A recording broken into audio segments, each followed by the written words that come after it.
नमस्कार दोस्तों, आज का इस वीडियो के अंदर हम करने वाले हैं हिंदी प्रैक्टिस सेट नंबर 1। यानी एसएससी जीडी के अंदर 2026 के अंदर जो हिंदी के क्वेश्चन आएंगे उसी में से मैंने एक ये प्रैक्टिस सेट बनाया है। तो इसके अंदर पूरे के पूरे 20 क्वेश्चन होने वाले हैं।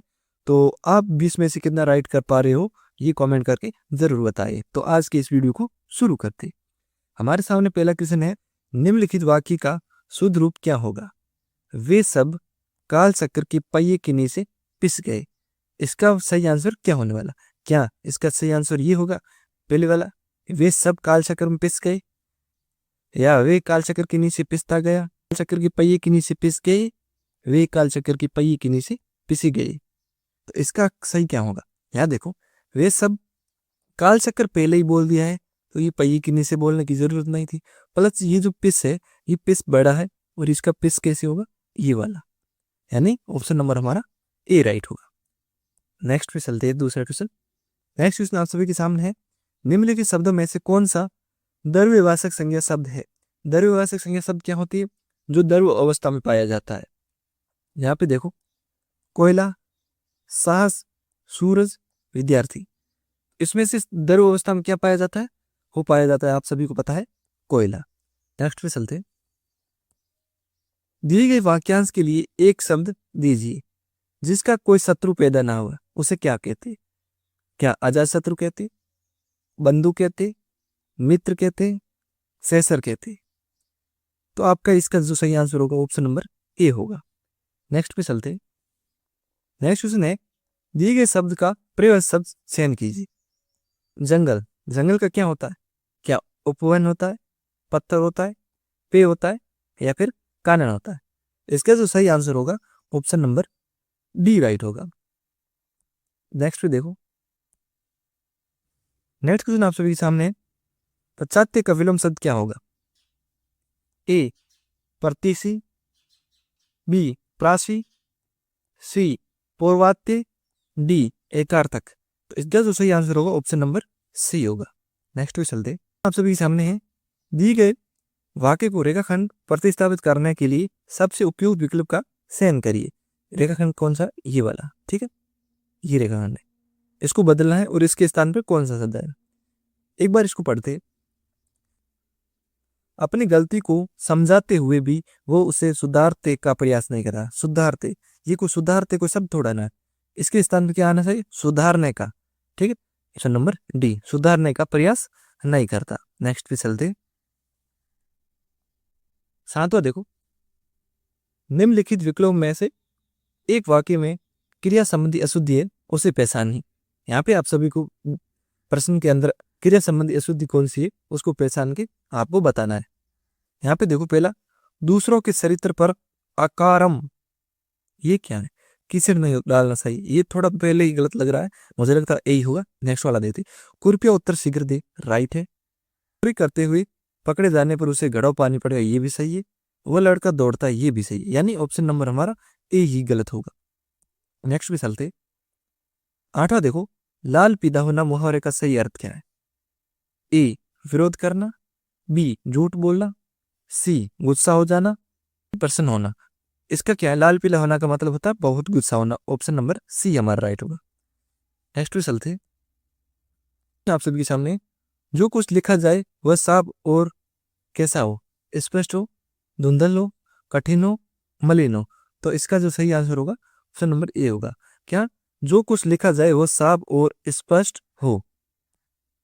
नेक्स्ट क्वेश्चन की तरफ चलते, 10वां क्वेश्चन आप सभी के सामने है, गमन का विलोम शब्द क्या होगा?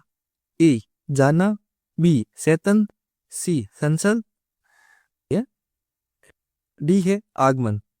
गमन, आगमन, तो इसका जो सही आंसर होगा ऑप्शन नंबर डी हमारे होगा। चेतन जड़ का होता है, आपको पता होगा, ठीक है।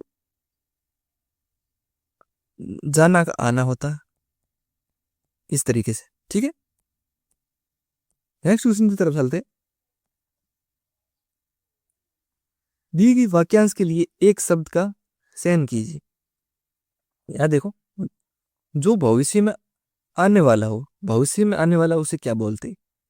प्रागामी, अकाल, आगामी, भूतकाल। भूतकाल तो आपको पता है जो बीत गया, ये नहीं हो सकता। आगामी। इसका ऑप्शन नंबर सी हमारा राइट होगा। नेक्स्ट पे चलते हैं। नेक्स्ट आप सभी के सामने है, निम्नलिखित वाक्यों में रिक्त स्थान की पूर्ति उचित एकार्थी शब्द युग्म से करें। ठीक है, एकार्थी शब्द से, जिसमें भे हो जिसमें भे ना हो, ये तो अलग हो जाएगा। अभय उभय, साहसी व्यक्ति अभय हो जाता है, कछुआ उभय हो जाता है। तो ऑप्शन नंबर हमारा बी राइट होगा। नेक्स्ट पे चलते, 13वां क्वेश्चन आप सभी के सामने है। वसंत ऋतु में वृक्षों में नव पलल्व आते हैं, वाक्य में प्रयुक्त पलल्व शब्द का अर्थ क्या है? पलल्व का आपको अर्थ बताना है। पलल्व का क्या मतलब होता है? डाली होता है, शाखा होता है, पत्ता होता है, या फिर फूल होता है? तो इसका जो सही आंसर होगा ऑप्शन नंबर बी, शाखा। शाखा के बाद में धीरे धीरे वो बड़ा होता है और पत्ता का रूप ले लेता है। नेक्स्ट पे देखते, 14 देखो, निम्नलिखित विकल्प में से उस विकल्प का चयन कीजिए जो विशेषण उचित प्रयोग किया गया। विशेषण का उचित प्रयोग किया गया, ऐसा कौन सा शब्द है? स्कूल जाओ, खाना खाओ, पानी से नहाओ, मीठा फल खाओ। इसमें विशेषण क्या है? मीठा। फल की विशेषता कौन बता रहा है? फल कैसा है? मीठा। यानी ऑप्शन नंबर हमारा डी होगा। विशेषण का मतलब होता है जिसकी विशेषता बताई जाए, फल की विशेषता बताई जा रही है, इसलिए ऑप्शन नंबर हमारा डी राइट होगा। नेक्स्ट भी चलते हैं। 15 देखो, 15 क्या है? मुंह की खाना मुहावरे का अर्थ क्या है? मुंह की खाना मुहावरे का अर्थ क्या होता है? नष्ट करना, बुरी तरह हारना, पराजित करना, या फिर उदास होना। मुंह की खाना का आप सभी को पता होगा, ऑप्शन नंबर हमारा बी, बुरी तरह हारना। नेक्स्ट पे चलते, यहां से हमारा गद्यांश शुरू हो जाता है। गद्यांश से आप सभी मोहनजोदड़ो सभ्यता यानी हड़प्पा सभ्यता के बारे में अभी ये जो गद्यांश है हो है। तो यहाँ पे ऐसे जब गद्यांश आए, जब खाली स्थान ना दो दे और यहाँ पे देखो सीधा ऐसे अबा सदा बोल दे, तो आपको इसको कैसे पढ़ना है? यहाँ पे बोला है दुनिया की प्राचीन सभ्यता होने पर श्रेय किसे मिलता है? क्या भारत को मिलता है, इराक को मिलता है, जापान को मिलता है, या फिर अमेरिका? तो आप सभी ने लगभग 10वीं या 12वीं में पढ़ा होगा हड़प्पा सभ्यता के बारे में। तो हड़प्पा सभ्यता कहाँ पर है? भारत के अंदर, यानी उसको गद्यांश को पढ़ने की भी जरूरत नहीं है। ऑप्शन नंबर हमारा ए होगा। नेक्स्ट भी देखते, यहाँ पे देखो भारतीय पुरातत्व सर्वेक्षण के महासचिव कौन थे? अब आपको उसको ढूंढना कैसे? यहाँ पे आपको मेन वर्ड क्या दिखा रहे हैं? महासचिव। अब महासचिव को उठाओ और गद्यांश के ऊपर जाओ। महासचिव, अब आप अगर देखोगे सर्वेक्षण के महासचिव मिल गया, कौन है? John Marshall. तो इसका आंसर जो होगा वो होगा John Marshall, option number A. इस तरीके के जब गद्यांश आ जाते हैं तो आपको ऐसी लाइन में मिला के आंसर देना। नेक्स्ट पे चलते हैं और अगला क्वेश्चन देखो। नेक्स्ट क्वेश्चन आप सभी के सामने, 1922 में बौद्ध स्तूप पर कौन शोध करना चाहते थे?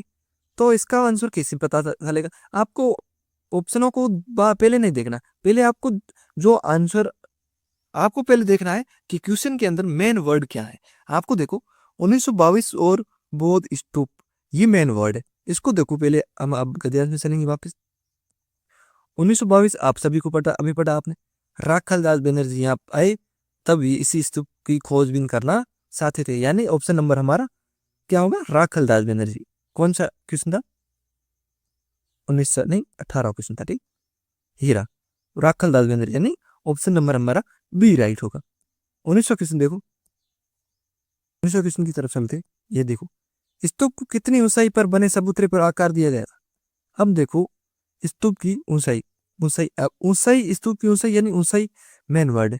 अब ऊंचाई वाला शब्द देखो, यहाँ पे देखो, यहाँ पे देखो, सबसे ऊंचे चबूतरे पर बड़ा बौद्ध स्तूप है, मगर ये मोहनजोदड़ो की सभ्यता के बिखरने के बाद एक जीर्ण शीर्ण टीले पर बना है, कोई 25 फुट ऊंचे चबूतरे पर 26 सदी पहले, यानी आंसर क्या होगा? 25 फीट।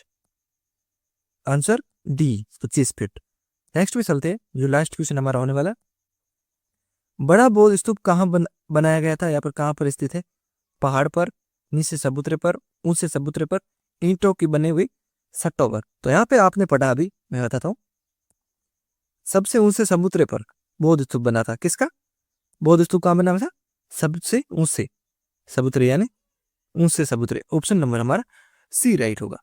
इस वीडियो के अंदर आपने 20 में से कितने क्वेश्चन करे और आपको कितने आ रहे थे, और जो ये गद्यांश वाला 5 5 क्वेश्चन आते हैं, इसमें से आपने कितने क्वेश्चन सही किए ये कमेंट करके ज़रूर बताएं। साथ ही नेक्स्ट वीडियो के अंदर हम प्रैक्टिस सेट 2 लेकर आएंगे, तो आप चैनल को सब्सक्राइब ज़रूर करके रख दीजिएगा। तो मिलते हैं नेक्स्ट वीडियो के अंदर, तब तक के लिए बाय।